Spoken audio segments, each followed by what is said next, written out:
Sir ಆಮೇಲೆ ತಮ್ಮ ಬೆಂಬಲಿಗರ ಮೇಲೆ ಇರ್ತಕ್ಕಂಥ ಕೇಸುಗಳು ವಾಪಸ್ ಆಗಿದೆ, ಚಿತ್ತಾಪುರದಲ್ಲಿ ಕೂಡ ಕೇಸುಗಳನ್ನ ವಾಪಸ್ ತಗೊಂಡು ಬೇಕಾದಷ್ಟು ಕೇಸರಿ ನಾವು ಬಿಜೆಪಿ ಅವ್ರ ಮೇಲೆ ವಿಡ್ರಾ ಮಾಡಿದೀವಿ, ಕಾಂಗ್ರೆಸ್ ಅವ್ರ ಮೇಲೆ ವಿಡ್ರಾ ಮಾಡಿದೀವಿ.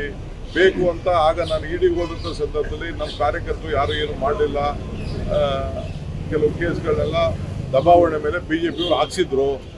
ಅದನ್ನ ಖಂಡಿತ ನಾನೇ ಹೇಳಿದ್ದೀನಿ.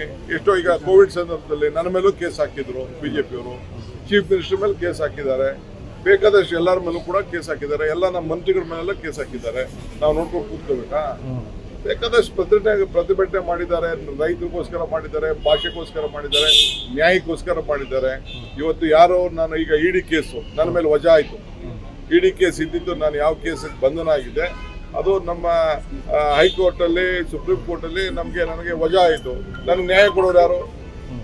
ಕೆಲವೆಲ್ಲ ಮಾತಾಡ್ತಿದ್ರಲ್ಲ, ಇಡಿಗಿಂದ ಈಚೆ ಬಂದ ತಕ್ಷಣ ಏನು ಭವ್ಯವಾದ ಸ್ವಾಗತ ಸಿಕ್ಕು ಅಂತ ಎಲ್ಲ ಬಹಳ ದೊಡ್ಡ ದೊಡ್ಡ ಚಿಂತನಕಾರರು ರಾಜಕೀಯದವರೆಲ್ಲ ಇದ್ರ ಮಾಡ್ತಿದ್ರಲ್ಲ, ನನ್ನ ವಜಾ ಮಾಡಿದಾಗ ಯಾಕೆ ಅವ್ರು ಅಭಿನಂದಿಸ್ಲಿಲ್ಲ?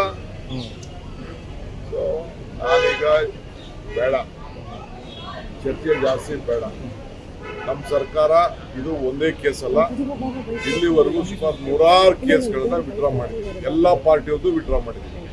ಬಿಜೆಪಿಯವ್ರ ಮನವಿನೂ ಗಮನದಲ್ಲಿ ಇಟ್ಕೊಂಡು ವಿಡ್ರಾ ಮಾಡಿದ್ದೀವಿ, ರೈತ ಸಂಘದವ್ರದ್ದು ವಿಡ್ರಾ ಮಾಡಿದ್ದೀವಿ, ಚಳವಳಿಗಾರರದ್ದು ವಿಡ್ರಾ ಮಾಡಿದ್ದೀವಿ.